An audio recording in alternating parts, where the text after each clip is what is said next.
are tuned in watching this beautiful day. It's exactly 22 days, to be very precise with you, to the elections of our great nation of Uganda. 23 days, I think. 23 days, yes.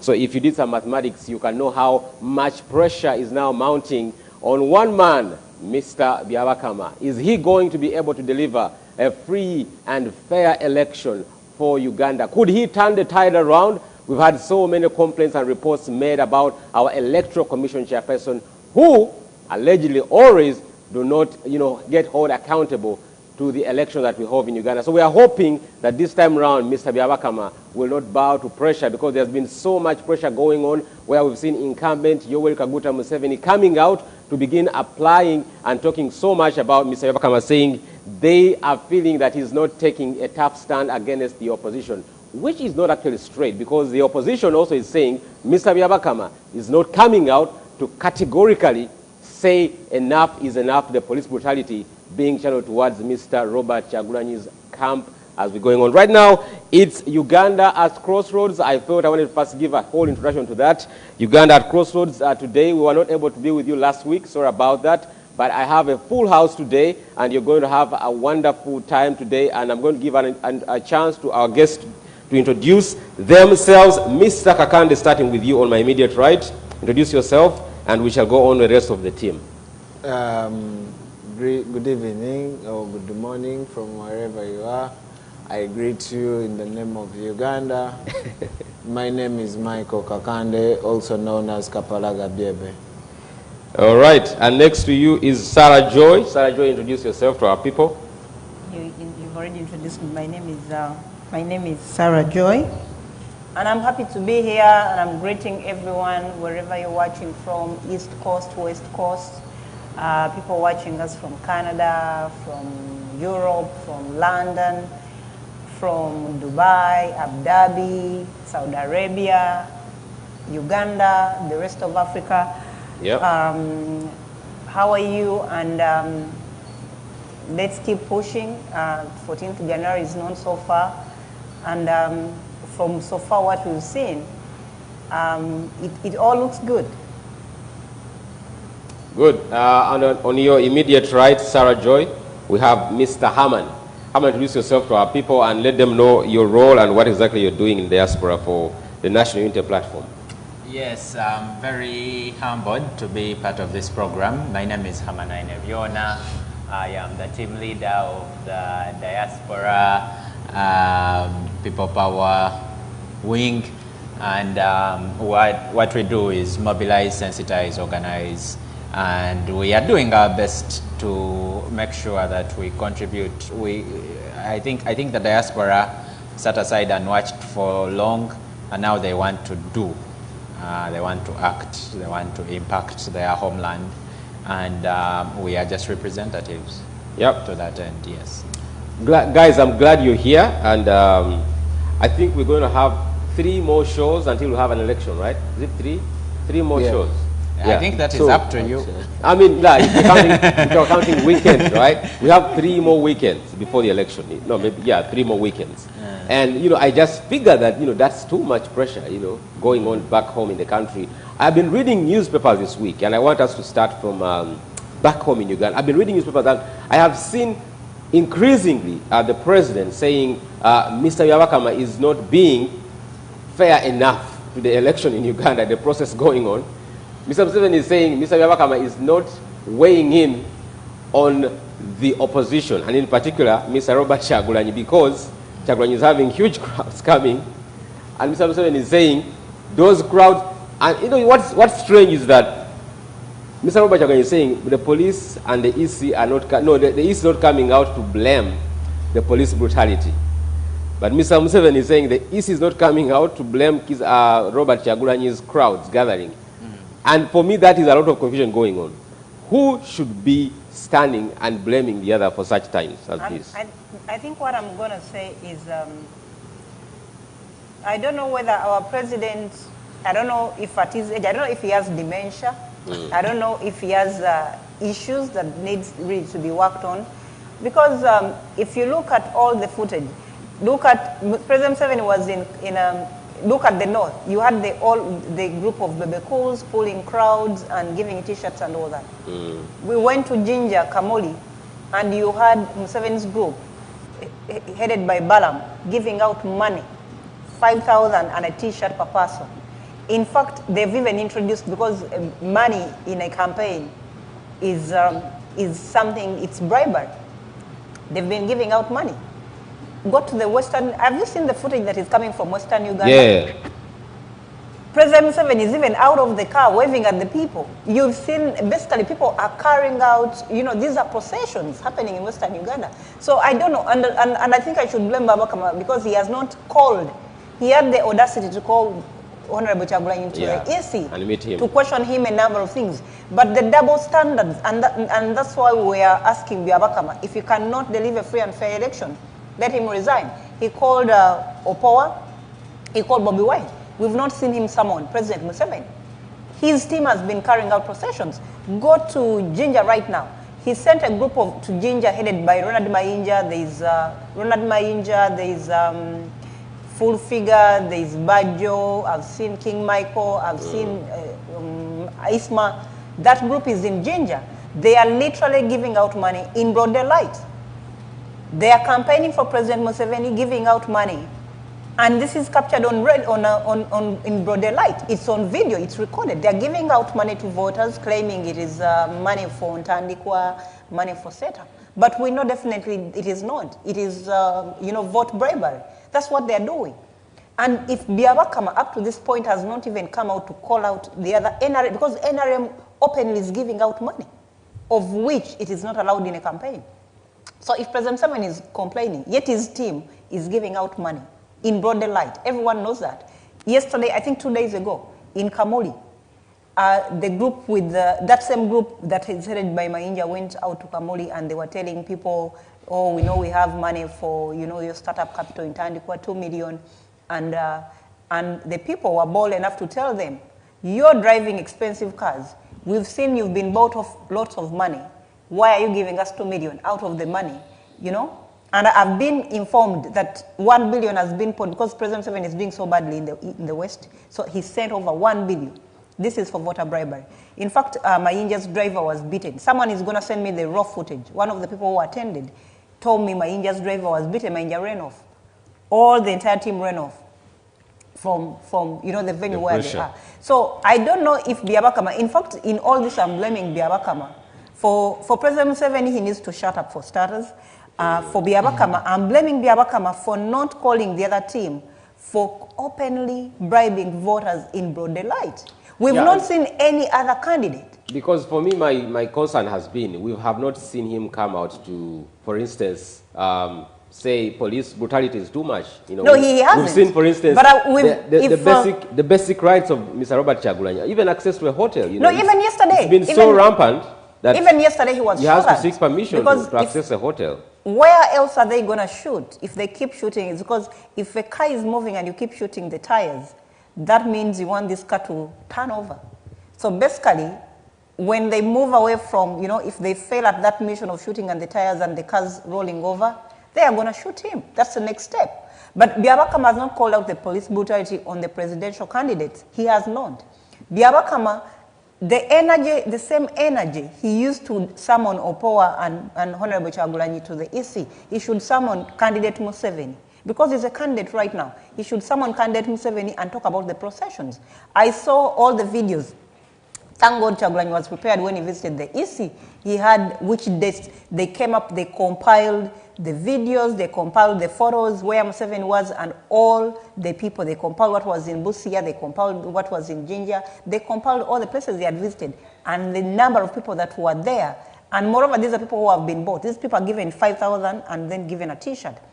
And then took it to the EC. At that point, Biabakama had nothing to say because, just like he said, doesn't have a DSTV, doesn't follow what is going on, yet he's the manager of the campaign. He had nothing to say, but proof was there. But what surprised me was I was on Twitter and I saw the government spokesperson, Ofono Pondo, saying those pictures are old pictures from last year. Anyway. And I'm like, so last year we had COVID, people were wearing masks because in those pictures you can see some people wearing masks. And you wonder a lot. I really wonder how these people reason. It is a group of old people who ceased to reason maybe 10, 20 years ago. Because for a man like a government spokesperson to even tweet that those are old pictures, I mean, that's what who are they fooling? That is what is paid to do. But let me come back to you, Sarah. Haman, what is your take on Mr. Byabakama's stand right now? Are you seeing, because the challenge we have now is we haven't seen him come out, for example, to address a press conference where he is saying, okay, I have had reports from NUP, I have had reports from, and this is how I'm going to harmonize it. What are your fears, Mr. Haman Byabakama? Mr. Haman. You're calling him Haman Byabakama? What are your fears concerning? I'm very sure if he was Haman Byabakama, he would have, he would have distanced away from the Byabakama name already. And I call myself Bakana. Yeah, exactly. You would rather live with that. What are your fears? You see, I think they're trying to relate coincidence with reality. The coincidence is that Kyagulanyi is one of the most loved candidate in the country, and it's also a reality. It's a coincidence. I mean, no one mobilizes those people. No one ferries. You've never seen us with a bus. We are desperate for cars because cars are being knocked down all the time. But they're desperate. You had Chiwanda say that those people are ferried from Kampala. And I wonder how you ferry people from Kampala. I hear border riders are ferried from Kampala to Arua, to Gulu. Yeah. And like, these men have lost it. The disconnection. But, so that is a coincidence. And then the reality of Ugandans. The reality of Ugandans is that the Ministry of Health, if it is COVID, we want to manage, right? If it is COVID and we are banning songs, we are so desperate to manage COVID that now we are banning music. We are that efficient. If it is COVID, COVID is managed through availing your communities with masks, okay?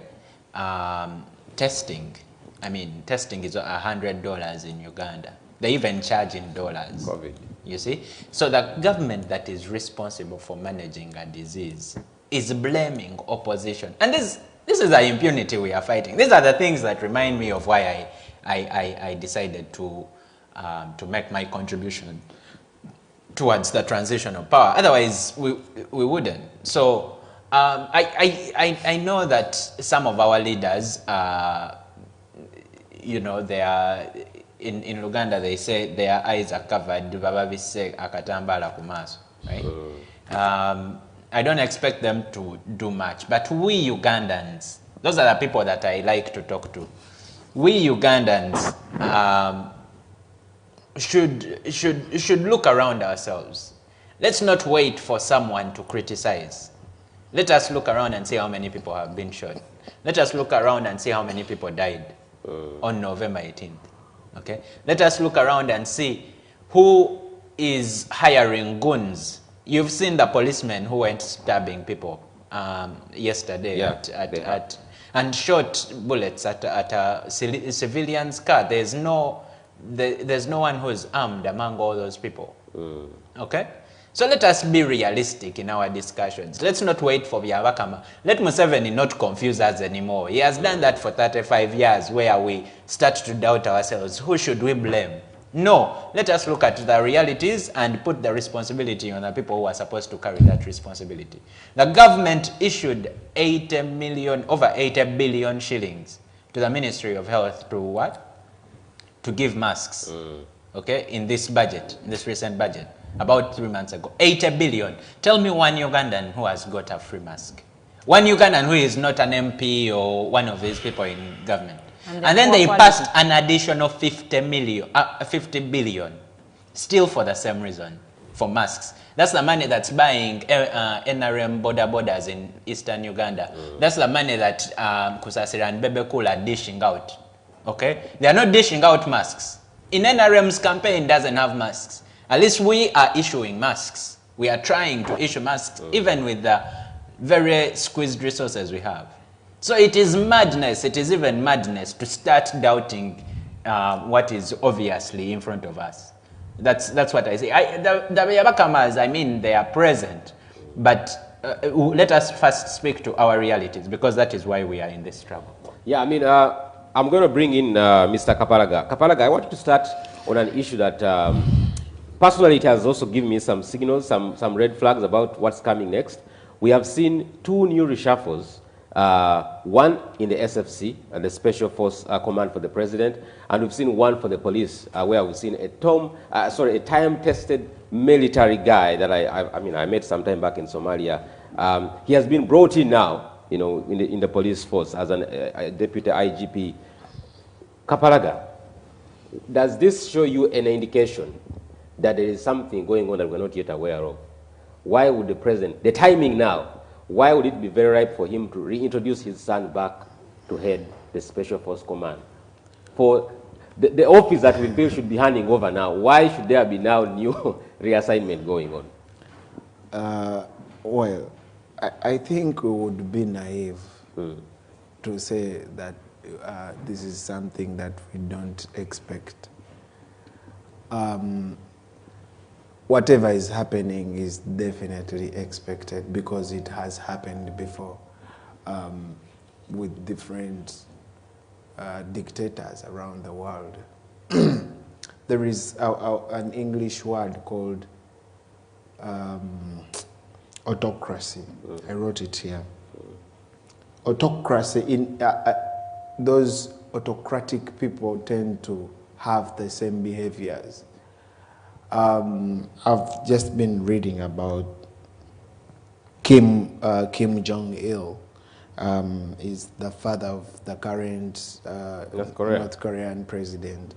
And, you know, he had his own mints in the country that he put, like whenever, he told the people that when the day he was born in 1942, and he told people that the day he was born, there was, Rainbow? Rainbow. That the rainbow had 2 colors, and then there was a bright star. Only 2 colors? Yeah, only 2 colors. So it came on the sky, you know, the king has been born, and then there was that bright star, and then the day he died, the sun told people that there is some iceberg mountain somewhere because he has died. Literally, autocratic leaders are selfish, because we are raised to protect our children, right? So for President Museveni and people like him, I'll tell you, Kamis Gaddafi was a leader of the Kamis Brigade in Libya. And the Kamis Brigade was the Special Forces command for the president. So it was that Kamisi once went to a TV station and said the president has the support of the army. Until today, no one knows how Kamisi was killed. Now, what autocratic leaders do, they put everyone to the forefront to protect themselves. And they can also put their children to the forefront. What is happening today is Mr. President Museveni is simply preparing for a war. The unfortunate thing is this war is not against Al-Shabaab. It is not against any country. It is a war against the citizens of Uganda. That is so unfortunate that the president says he probably fired the deputy IGP because he was not serious, apparently. And he brings in a person who has been manding Al-Shabaab, a terrorist group in Somalia. So this person has been leading the forces against the terrorist group and now is brought to police Ugandans. Yeah. So we would be naive to think that President Museveni thinks good for the country and you know, is preparing good for the country with such reshuffles. But just to add on that, I think it's also a desperate attempt to hold on to power. Clearly, for me, I see it as being short-staffed. He is understaffed. He's now staffing his son as the guard. That's why you see people like Asimwe Abraham. You find him in Gulu, you find him in Bale. Because he has a few people who he can trust.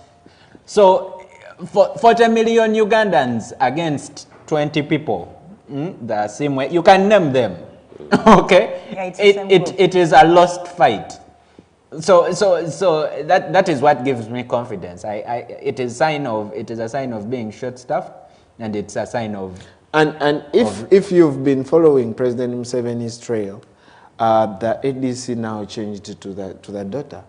Yeah, I see. And you know, if you have the daughter is the ADC and the son is the bodyguard, now you know. No, but it's one thing you must understand. President Museveni is of advanced age. You know, and I don't think his health is really good. You saw him falling off when he was getting into the car. He has a problem with his right or left hand. And sometimes the way he behaves, I think he's mentally not right.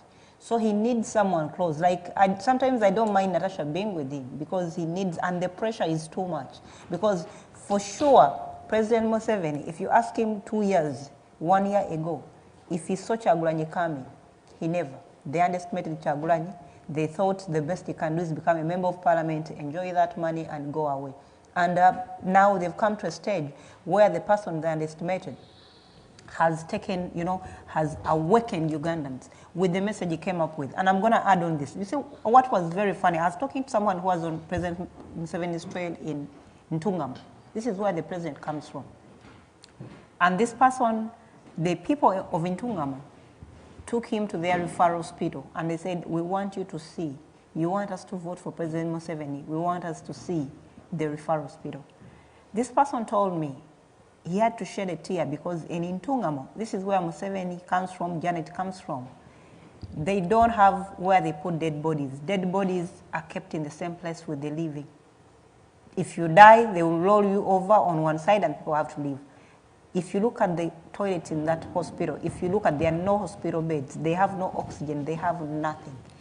And I was asking myself, if really, I don't understand, because sometimes, you know, at least President Museveni would have developed where he comes from. At least he would have seen the maker of Uganda is in Ntungamo. At least he would have given the people of Ntungamo. He would have had reason to hold on to power when people of Ntungamo are happy. But even the people of Ntungamo, the only people who are happy around President Museveni cannot even make 10,000 people. There are a few Ugandans who have been able to steal and amass wealth. So at the end of the day, you ask yourself, where is his support? Because we would have, sometimes we blame and say, oh, it is people from Western Uganda. I know definitely for what President Museveni has done, it is going, after the departure of President Museveni, it is going to take the western part of Uganda a long time to get another president. Because basically Museveni has spoiled, he has ruined anyone coming from Western Uganda with any serious political ambition. He has done it successfully. It is going to take them a long time. It's the same, you see what happened with the North when you had Obote and Amin. People lost trust in those people for a very long time. So he has, because he has even failed to help his own area, because he would have said, okay, he holds on to this.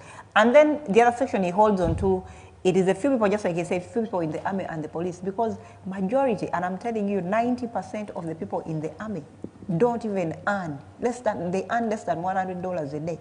You see the conditions they sleep in. Their kids go to the same schools as ordinary Ugandans and they cannot afford school fees.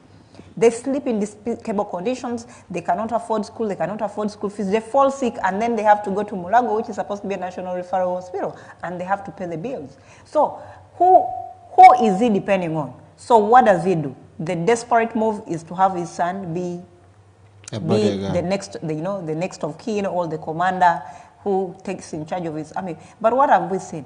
When we look at, and you see when I see all these things happening, I look at how the other dictators are falling. All the other dictators towards their falling, they got their immediate family members, and that is sons, and they put them next to them. Look at, just do a survey in Africa how dictators are falling. All dictators all over the world. It is their sons that are immediate, closer to them. They give, that special force to the sons, and they start handpicking. Because you ask yourself, what is the army doing in police? You mean police, we don't have competent police officers in the whole country that you have to get people in the army to run the police? That's the question we should be. That has been an issue for so long as to why Mr. Museveni always chooses to have generals or military. Exactly. Military why are you having military men? But for now, it is the timing. Why would you want to introduce? No, but and from what he said, Museveni was also another military guy who has been in that position, right? That's I don't know where. Yeah, I don't know where he's been taken.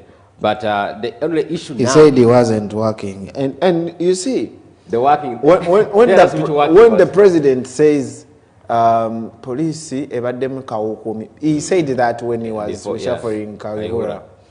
And now he makes the same statement, police evadem kawukumi, and they had to act. If they cannot protect the people, let them go and rear goats. What happened? There was riots. Over 100 people were killed. Yeah. Okay? November. And then the president says the police is actually not working.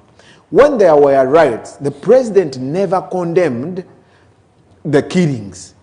He instead said, we are sorry for those, we shall compensate he will compensate the innocent ones. Which is a lie also. Which is a lie. Okay? He said we shall compensate the innocent ones, but for those who are not innocent, the protesters, how do you distinguish it's okay to be killed. And who killed the innocent ones and the culprits? But how do you distinguish? The police, okay? How do you distinguish between the rioters and those that were just walking by? Nevertheless, if the president comes out and says the police did not work after 100 people died, and he never condemned it, but so that means to him that was a small number. Okay? Otherwise, and it shows the level of criminality. How do you sweep number. Crime under the rug? If President Museveni had condemned the killings and then said, I am even reshuffling this guy because people died. Yeah. That would be great. That is exactly what I'm saying. He's sweeping crime under the rug. He's trying to it's a basic cover-up. You find your president covering up for criminals. That people who are killing Ugandans are being covered up by the person we call president. But my plea, I mean, we know how ridiculous this guy has been. I mean, 35 years, some child was analyzing, saying, Uganda has had independence for 58 years. Right? 35 of those 58 years, more than half the time since independence, we've been under rule of one person. Now I want the police officers to think about that. Before they shoot, before they kill, before they attack, before they stab. Okay?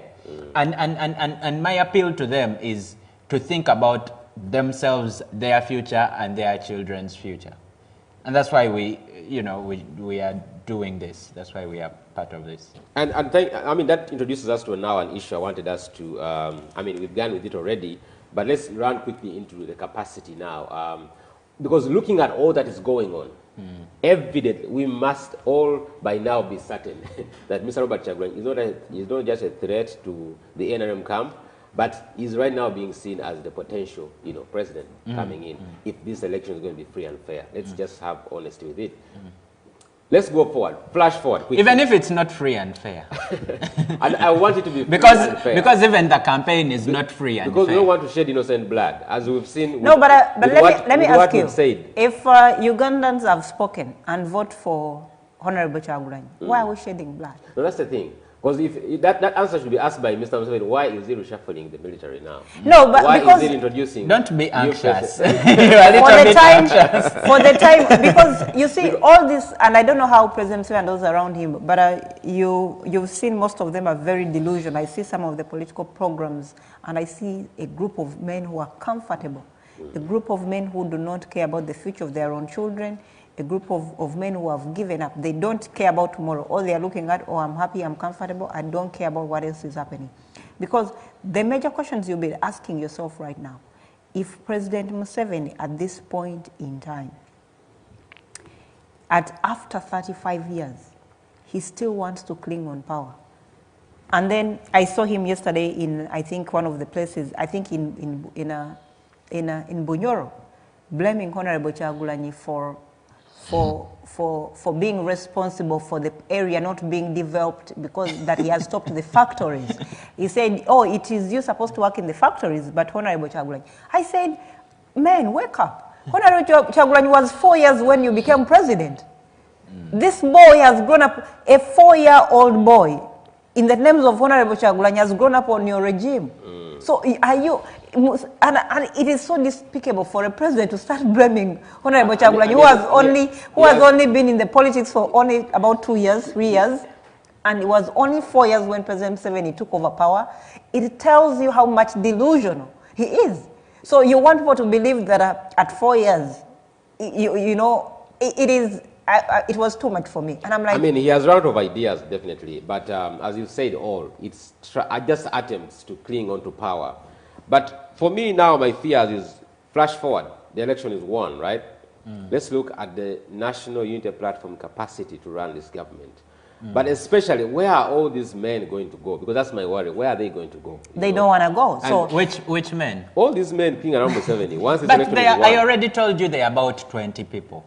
Why are you so worried about 20 many? people? Yes. Okay. To ask about. Why are you worried about 20 people who have not more than 10 years of their lives? Unpack for us the capacity of the National Unity Platform to run Uganda differently. You know, with all this criminality has been going on. Just help us, you know, unpack for us that briefly, and then I'll give each one of you a chance to give us the vision of once this government is done.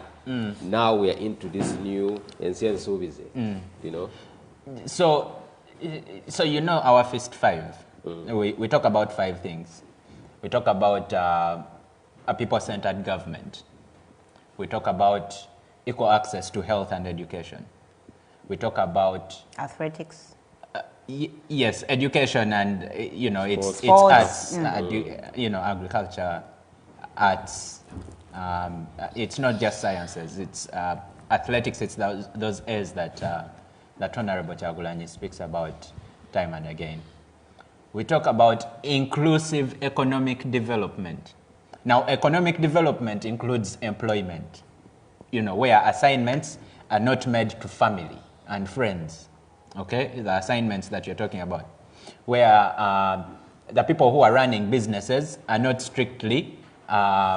You know, do not all hail from one tribe and village. Okay, what Sarah was talking about in Tungamo, the hospital, economic, you know, inclusive economic development. You know, sorry to say this, but Museveni is so selfish that even his homeland, Exactly. even his homeland, now that inclusiveness is what we are talking about. That's why he is from a different profession, she's from a different profession, and I am we are from different areas of the country. I think we are the most diverse political party in Uganda. And it makes sense. I mean, if you are the most popular, then you should have most representation, right? It should correlate. Okay, so we talk about inclusive economic development. We talk about access to natural, to minerals and all those, you know, proper utilization of those. Okay, and then we talk about security and international relations. But people keep saying, I've heard this repeatedly. People keep saying, you guys are not organized. You've heard something like that, right? You guys don't have capacity. Kyagulanyi doesn't have. Kyagulanyi doesn't have experience. Our campaign. I mean, I saw Mwenda saying yesterday, but one that he has no foreign policy. Yeah, well. And I'm look at. Why should we bother about foreign policy right now? Look at how much before we even address the country's right. issues. Let's talk about internal affairs. No, right? but them with the foreign policy, they've managed to handle just a dispute with Rwanda. It's been going on. The borders are closed. You claim to have foreign policy, but you can't even handle a dispute with Rwanda. It is desperate, but I'll just talk about our capacity. The campaign we are running is very similar to our government. We have a medical team, which is health. We have a team that does training. Comrade Aisha Kavanda has been running trainings at the Secretariat, training people on what to do, our MPs and other people. It's been ongoing for a bit. We have training which might fall under education. So I spoke about health. We have legal, okay? We have finance, okay? So that is a structured approach. It is experience, basically, running different departments, okay? So we can't, it would be out of maybe ignorance and not knowing to say that you don't have experience running a government. Well, experience is right there. And I think we are succeeding. I don't know what you think. But from the look of things, I think the movement is moving with very big roadblocks, but we are pushing through those roadblocks. So we are very capable of running. I mean, for me, it's never a worry, really, how a government is going to operate when it's coming to power. Because once we have systems, I mean, why should people say, tell us what you're going to be able to do? If you ask Mr. Museveni when he was in 1986, honestly speaking, there wasn't anything he had on paper.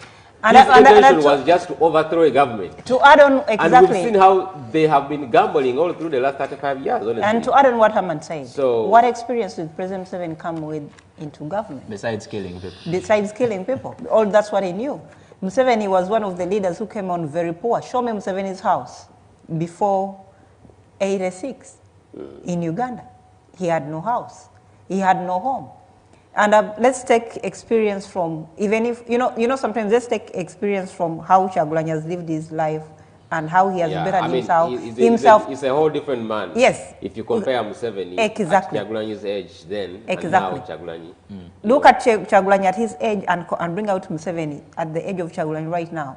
Kyagulanyi is really an accomplished man. If you bring those two men here and you ask your parents, who does your child marry? This Tunyehavura Museveni will not have anyone. At the age of 38, he didn't have a house. And he didn't have a house. And when he came into power, what did he do? He went out for people who had experience. That's why you had the Paul Kawanga, Semogede days, and the rest working in his government. There is a lot of experienced people in this country, of which you can give position to man. The only thing you need to do, because Kyagulanyi has a lot to do when it comes into power. First, the criminals have to be put away. They have to be accountable for what they've done. Uganda has lost so much money. We've borrowed so much money, of which if you ask for the accountability of the money, it is individuals that have stolen. We should be able at least to cover maybe 80% of that money, and it goes back where the money came from. Because apart from that, I've been reading, you have about 125 years for the debt to be cleared. Who is going to pay that debt? These old men don't care who is going to pay it, because their children, they've set up life for their children. Right now, as they claim Uganda is peaceful and comfortable, the wife of Muhozi, that is Charlotte, is based in Canada. She left Uganda with all her kids, and they have a home in Canada. Why is she living in Canada if Uganda is peaceful? Already they've set up themselves. If anything happens, you'll see Muhozi somewhere else. And the Andrew Mwendas who are asking for foreign policy. The Andrew Mwendas asking for foreign policy. Don't care about they will either run back to Rwanda. They will use the foreign policy to run away from yeah, every time you ask Andrew Mwenda who killed the people on 18th November, he'll say, but you see, these people are radical. They are sponsored by Western powers. And he'll bring up, you ask him who killed the people. You see, they don't have foreign policy. Who killed the people? He will not answer that. When you start asking about, just like I said, if you've refused to just manage a dispute with Rwanda, which I don't think it's really major, and you start asking the other about foreign policy. And again, for people like Andrew Mwenda, because I expect him to be intelligent, sometimes he does stuff that make him look so stupid, and I wonder, because when people grow older, you expect them to be more intelligent, but the people in government seem to become a lot denser and stupid. We have a manifesto. Ask any of these guys if they've had a chance to read that, to read in the manifesto. You want Kyagulanyi to campaign by the book of the manifesto, and I like Kyagulanyi's campaign. Kyagulanyi's campaign, he has a manifesto for the elite. If you have the time and you're elite and you want to ask these questions, read and understand the manifesto. And then he switched his campaign to speak to the heart of the voters. Ugandans want to hear exactly what Kyagulanyi is saying. Ugandans don't care about foreign policy when they can't have jobs. Ugandans don't care. I want change now, so I don't. Even, I don't want to read the. And the majority of Ugandans wants to see another president. So if you start telling them what you're gonna do with Rwanda, what you're gonna do with America, what you're gonna do, they don't want to hear that because Mr. Museveni's 10 points program for so long. Exactly, and it has failed. The campaign of Honorable Kyagulanyi is spot on. We are removing a dictator because I've seen people say, "Oh, he's not even talking about what to do. He's focused at removing Museveni." And I keep telling them, Museveni is the problem of Uganda. The number one. Basically, the number one problem of the country called Uganda is President Museveni. Take him out of the equation. That country is going to be a better country because Museveni and all his lot that they've been robbing the country, none of them will survive under another government. They will disappear. Do you know that Campfire TV would be among that list if it was based in Uganda? Oh yeah, I saw the. No, but they're individuals. It's ridiculous. No, but you see the individuals because I saw JB, I saw Lumboye, and I'm like, you're putting individuals of which you can't even control. And for example, seriously, I wonder how intellectuals sit without using their brains and think they can write to organizations like Google, like Facebook. I told you he is short-staffed. And you expect your grievances to be taken seriously when you're number one at abusing human rights. Because, so you want Facebook to take down pages of people who are not coming up with their own stories, but people report as everything happens on ground. So basically, you want to stifle the right to sharing information, and people think, in fact, you see what is happening. You saw what is happening. They've come up with the law very fast, and I don't know what lawyers are doing to stop it. They want, unless you're coming from an accredited media house, by 21st December, they don't want. So basically, journalists, you must be. Actually, you bring a very. No, who is a journalist? You bring a very interesting topic. No, let me, and I'm going to ask you, who is a journalist?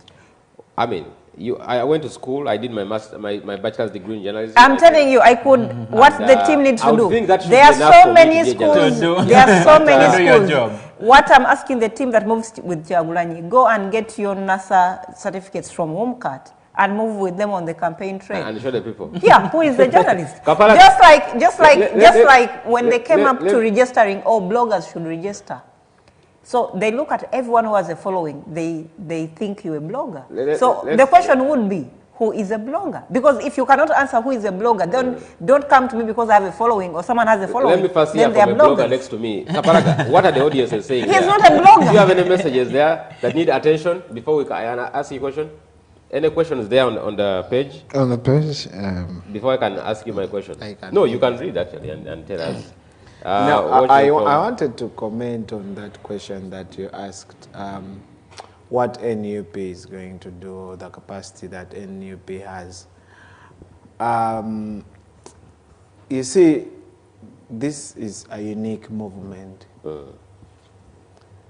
I've been on radio for 10 years, ever since my high school. When I left high school, I went straight to radio. I've done music for the last, it's coming to 10 years too. So I've never imagined my life talking about politics. Never in my life. Do you know what she was doing?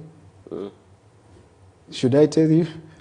I know she's a celebrity in her own capacity, but I don't know.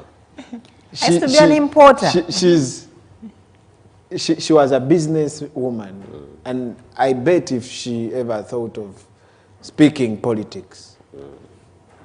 My brother there is a nurse, and you know, nurse and politics, You can imagine injections and politics. It's a mismatch. But what happens is what President Museveni has done to us is to actually realize that we have to take part in the politics and governance of our country.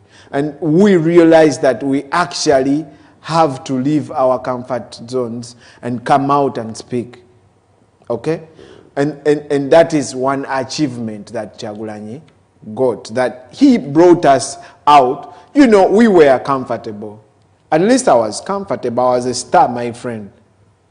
Okay? Yeah. I could stage a show and have 20,000 people in my concert. So I lived a comfortable life. She was a businesswoman, and you know, she has money and she has everything. She was in a comfortable life. He is in a comfortable life. But then, when you look at our country, you tend to think about the future of us and our children. Where do we want them to be? That's why we jump onto the movement and say, okay, I think there is a generational leader and we have to back him up. Now, what does the NUP stand for? Like Herman told you, we have the Fist Five, and then we have what we call the 4 A's. The 4 A's, we have arts. I am an artist. Okay, I am a performing artist. I am Kapalaga, and probably you've heard about me. You've listened to me on radio. You've seen my music on YouTube. I am what I am because of music, and we think in NUP. For example, today Uganda is being roasted by Nigeria, simply because of one artist, who was arrested in Uganda. And that is simply because Nigerian government took art as something very important, as something, as a flag carrier. So we think if we had many Eddie Kenzos, probably, if we had very many Bobiwines, if we had very many Jose Chameleons, very many Bebe Cools, our Uganda would be a greater Uganda. That is arts. Then we look at academics. Of course, we get lawyers, we get doctors, we get each and every profession from academics. And how can we boost the academics? Through education systems. Make sure every probably sub-county has a very good school, primary, secondary school, and probably that every region has a university and everything. So that is academics. But there are those people who are not privileged with, who are not so smart with academics, but they can always run. So that's why we talk about athletics. Okay? We think we can have as much Kiprotich. We can have as much, what's that guy, Cheptegei. But what has the current government done? Even when such people register golds and, those medals, all they do is president invite them to the State House, give them food, go. But the government has not thought about what can we do to have more of these. Jamaica today is well known for athletics. Okay? US here is well known for athletics. Somalia, at least you can fault everything. No, Ethiopia, I think. Ethiopia has the very many golds. At least you can fault Ethiopia on anything, but not politics, or rather sports. So that's why we are talking about athletics as our third A. Then we talk about agriculture. We've grown, in our primary schools, in our secondary schools, they've always told us agriculture is the backbone of Uganda. How much do we produce? How much do we still have to export raw materials in this century? Do we still have to get milk from Barara, to take it to Kenya to be processed for yogurt? Do we still have to, do we have plants in different regions to process what they are producing? For example, we know in Imbarara there is milk. In Nakasongola there is muwogo. So can we give them a plant to process what they are digging, what they produce in agriculture? At regional level. That is why we are talking about the 4 A's. And these 4 A's are after the first 5 that Haman was talking about, then we have the 4 A's. My friend, we are going to change Uganda, and this is very soon. I want to tell you, my brother, we are going to change Uganda to the better, and this is very soon. Why? Because we are real. We are not politicians. I am not a politician. I don't even know politics. I even hate politics, but I am a realist and I understand what Uganda needs. Uganda does not need politicians because politicians have stolen from Uganda for the last 58 years. It is now the common people, we the common people, me as an artist, to do my part. This lady as a businesswoman to do her part. Him as a nurse to do his part. And together we are going to build Uganda to the better. And that is what we talk about when we say a new Uganda. Good. He has brought in a new segue to Haman. Let's go now direct to diaspora. He has introduced us, he has spoken about the fact that we need to work cohesively together. Haman, give us a quick update about the operations in diaspora. You head the National Unity Platform. I mean, I would say global. I don't know if it's fair to say global, but you are heading the diaspora, team, and you're in charge of, supervising and everything going on. What's going on? Tell us about the chapters. I serve. Yes. But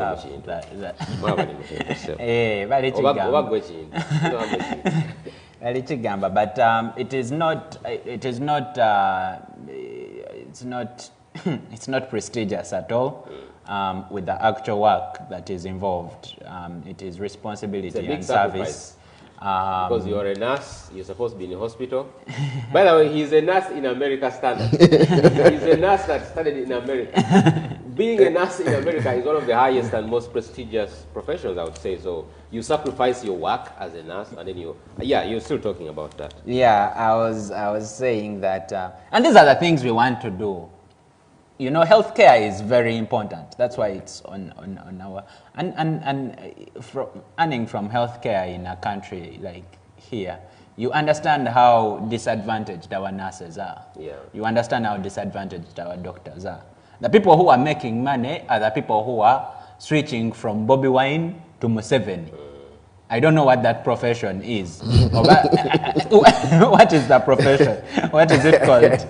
You just sell your conscience. It is a profession of maybe, I don't know, of a hypocrisy. If you're a professional hypocrite, you can make money in Uganda. But the practices, the professions that should be respected are professions like police. Yeah.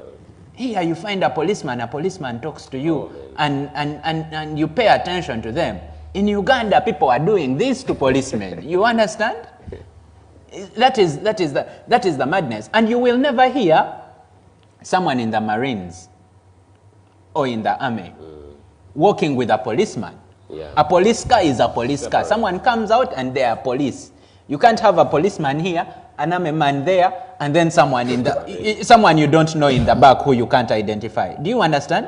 Those are the misgovernance, and that's why we talk about good governance. It is the key thing that we emphasize to Ugandans. We know that if there is a police unit, it's a police unit. If it's a military unit, it's a military unit. Talk about, the government is made up of 3 arms, and I'm going to speak about the diaspora right after this. Government is made up of 3 arms: legislature, executive, and judiciary, right? But the moment you have the executive start to make decisions, because the legislature is supposed to pass laws. For instance, if you have a minister, Matiya Kasaija, he's both a legislative, he's both in the legislative arm of government and also in the executive arm of government. You come with a crazy bill, Tojikwatako, OTT, now journalists, right? You come with a crazy bill because this guy is in your executive.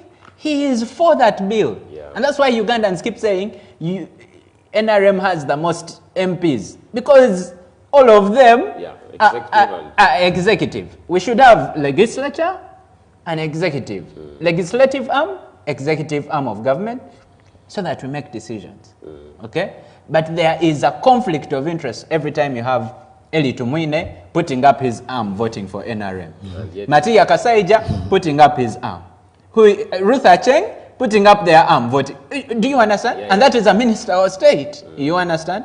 So that confusion is what Andrew Mwenda should be fixing. Instead of asking about the ridiculous things that are in his utopic thoughts, he should be trying to question things like that misgovernance.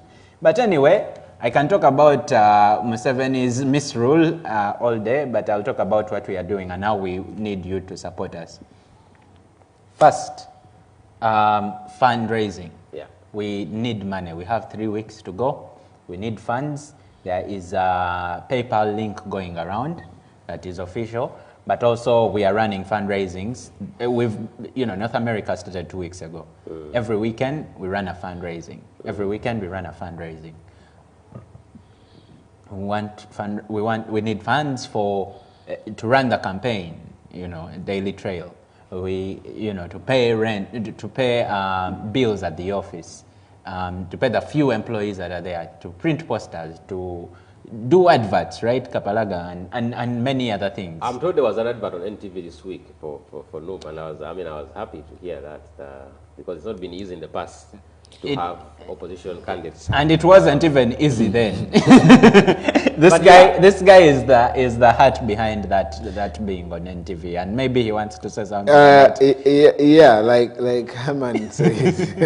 It's not easy. Is it still running? Yeah, it is. It actually has run for 2. Because the reason I was going to say it is running. I did some communication part, and I remember NTV News to run a 15-second advert in their news.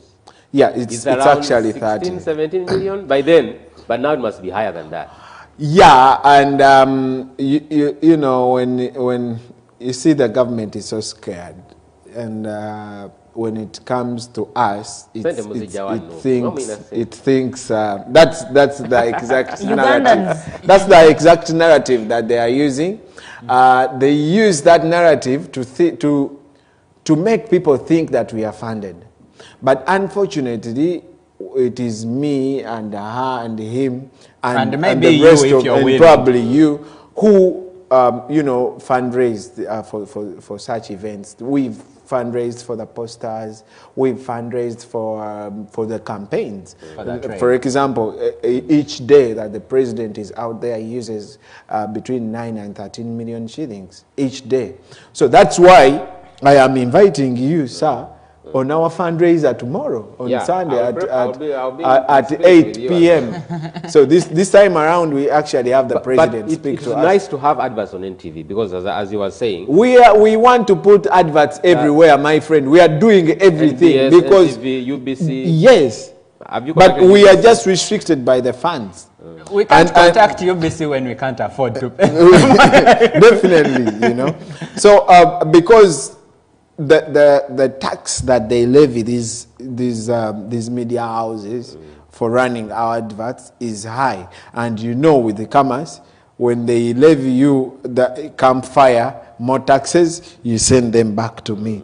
So that's why you see you've only seen, I think, one advert on NTV. It's only one running, probably in the bulletin. But we definitely want more adverts. That is why I am appealing to you and whoever is seeing me to please come and mobilize with us, mobilize funds with us. We have a fundraiser. We have different chapters. If you don't know your chapter, you can always inbox us. You can always inbox Herman. You can always inbox Sarah Joy. You can always inbox me. We also have a central number where we put all the funds, most especially those in the diaspora. We have different chapters. We have 38 Yeah, 38. 38 40. chapters. We got, we have Algeria on board, and we have another new chapter. Ohio came on board as well. So all those chapters are mobilizing funds within themselves. Within what we Locally. call chapters are actually. Do you have one in Kenya? Because Yes, we do. Kenyans are very actually interested in the elections going on back in Uganda. Yes, we do. We have one in Kenya, we have one in Zambia, we have one in South Africa, we have in Botswana, Ghana. So even when you think we don't have a chapter in your country, you can always come to us. We can always set up a chapter. We need money. Why is it important now? Because I know, for me personally, I know it. Give people a clear picture of how money is going to play a very important role in the next 3 weeks. Money is going to fuel this campaign trail. The campaign trail helps mobilize voters who we want to vote because we intend to do this democratically. Money is going to fuel publicity, advertising. Money is going to fuel healthcare because people are shot, people are beaten, and those people run back to the secretariat And some are to in get jail. medical help. Money is going to help legal. People in jail, people who are arrested, people who are, you know, taken. Sometimes you have to find people and dig them out. If I tell you some of his stories, it is unbelievable. So money is going to help that, okay? We need to, it's unfortunate that I have to say this, but I worry if I say it how it will be quoted. But we want to be able to give some of our supporters masks, okay? The government stole 89 billion. You ask for that money. So we want to mobilize and see if we can at least get a few masks for our people. Okay, so all this fundraising goes towards that. And if you have any more questions, you can call us. And I can add on a little bit from what he has said. We need 100,000 vote observers, people who are going to be there to make sure that they're returning the forms. I've forgotten the name of it. DOR. The DOR are returned, DOR forms. are signed on. People who are going to monitor the vote Declaration of yes, results. declaration of results on the election day. We need 100,000 Ugandans. Those people need to be facilitated because you want them there from morning to evening. They need to eat on that day. One, some of these people don't have smartphones. You need airtime, maybe. You need to, those who have smartphones, you need to get them data so that they can be able to transmit. Whatever they see, they need to capture it in video and send it where it is needed because you need all these things. Happen. One of the things that President Museveni is facing right now, and that's why you want to see them wanting to ban social media, and it's because of the raw footage that is coming from the things they've done. I was watching CNN. When CNN was reporting about what happened in Kampala, they did not even use footage from the journalists. Yeah, they used raw footage from Ugandans who are using from their phones. Muwonge. Who are Ugandans because I saw the lady, oh, the police is coming, oh, he has shot, they're going to shoot, oh, he has shot.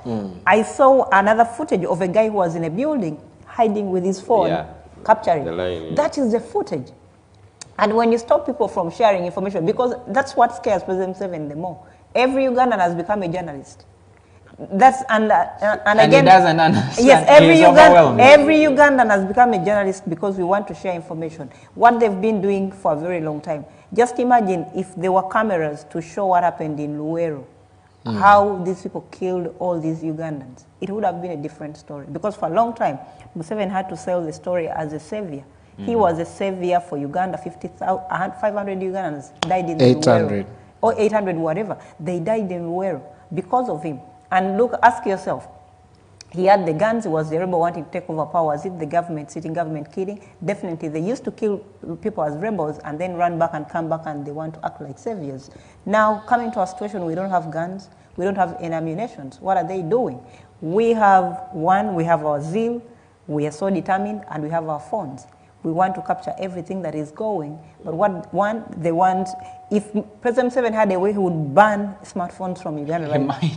He might. He's so desperate. But so what people need to understand that on that day, it's most likely they're going to take off social media. Yeah, that's what I'm going to say. Yeah. So we need people to record those videos and be able to transmit them via WhatsApp, because WhatsApp, they will not take it off.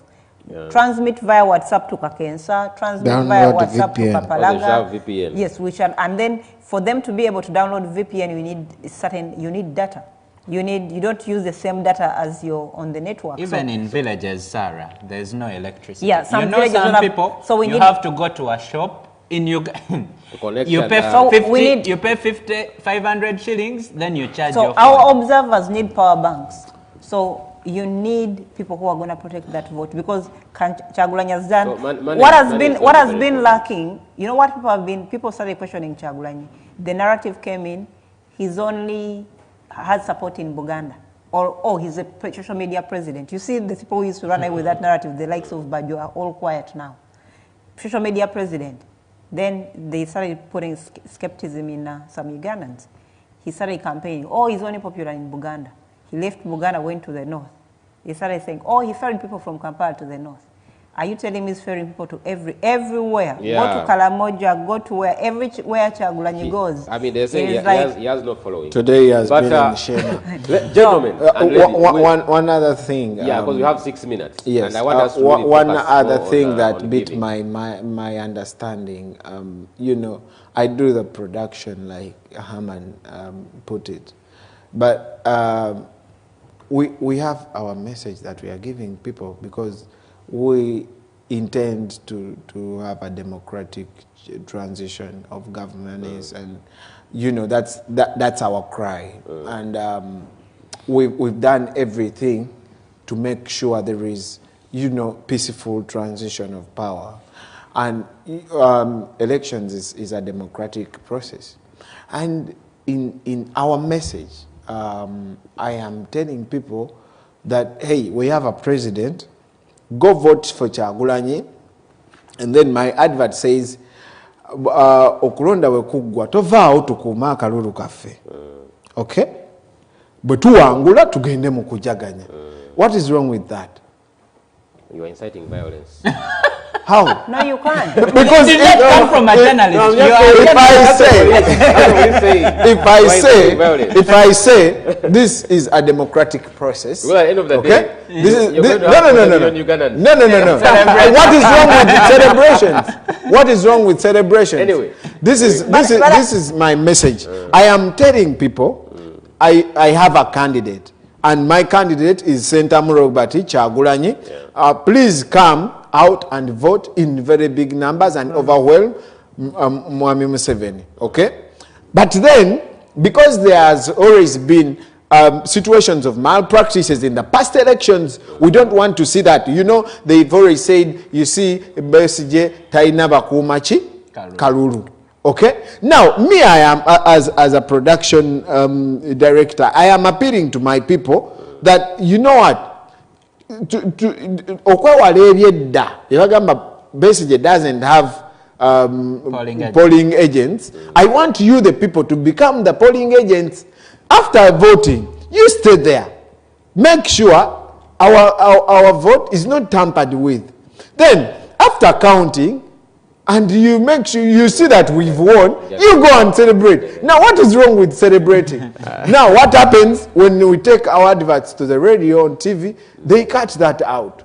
Auntie, you are inciting violence. That's what police is saying.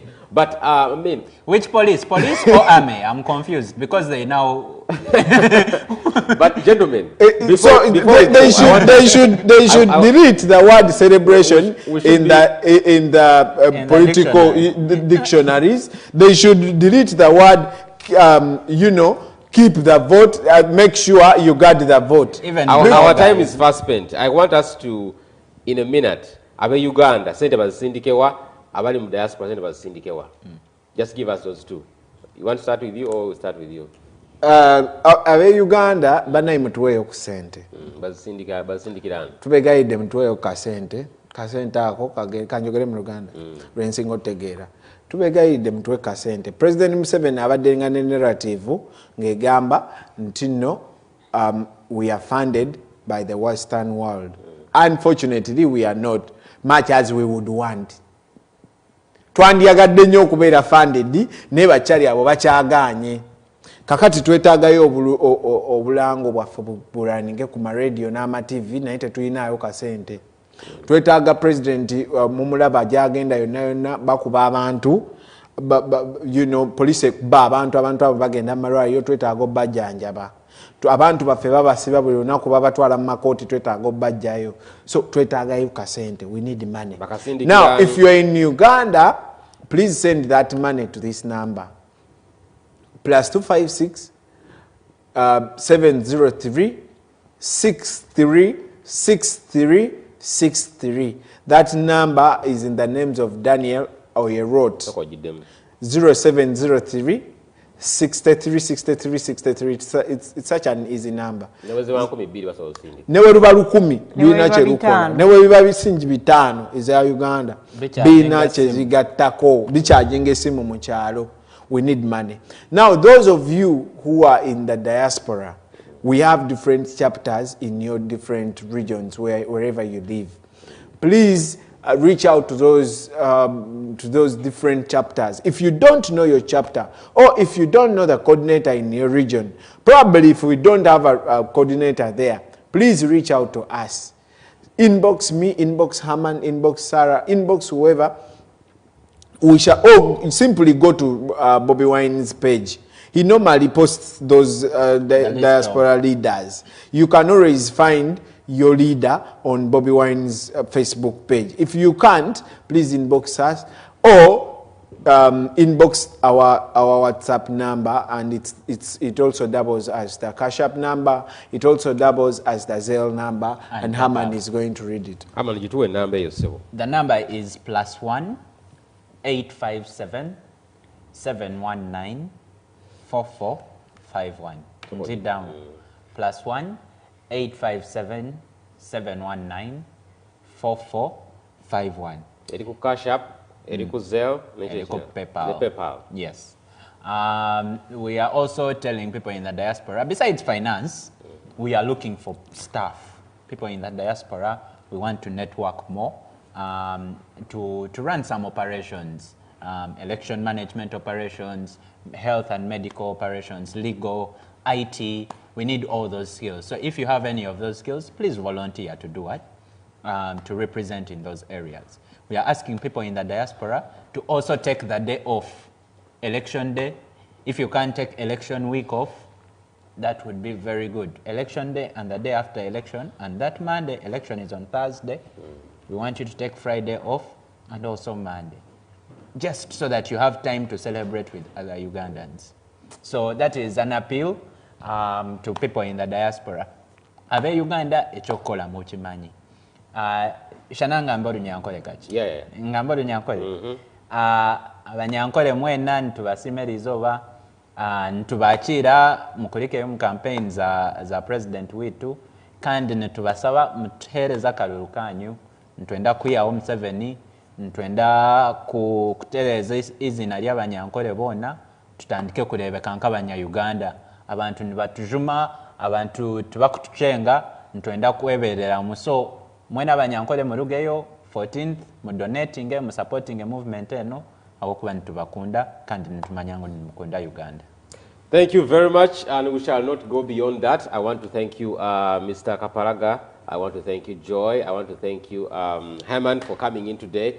Please, please, please, we have 23 days to the election, and so we hope that as you give, but also pray for our country, pray for a peaceful transition of power, pray for the Electoral Commission chairperson, pray for the police force, pray for the military, that we shall have a free and fair election in Uganda. Next time we come here, we'll be having 20 days to the election, I think. It will be 21 days then. Or no, it will be 18 days to the election by then.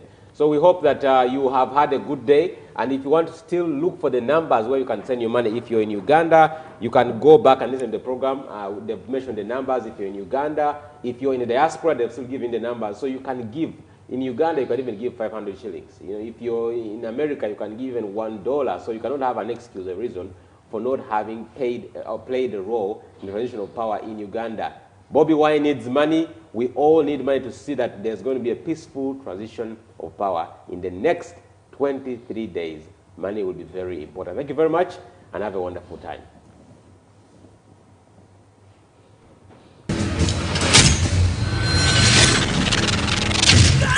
Kyagulanyi agaludde omunoofu omulembe gwaffe Kyagulanyi Ssentamu Robert ye pulezidenti w'eggwanga ow'ekkumi katunyumire ku Uganda empya etali mu kulyanguzi ng'amalwaliro galimu eddagala amasomero geeyagaza nga pipo balina pawa ebyobulimi bidde ku mulembe abavubuka katufune emirimu atemu abakuuma eddembe miliyoni yaffe tebugyerabira tugweyo tulonde Kyagulanyi Robert Ssentamu kuba pulezidenti wa Uganda ambrera ye manvuuli buli wogiraba tikinga ate temwerabira olumala okuwa Kyagulanyi akalulu kaffe tetuvaawo paka nga bakabaze olwotandikirewo ebikujjuko by'okujaganya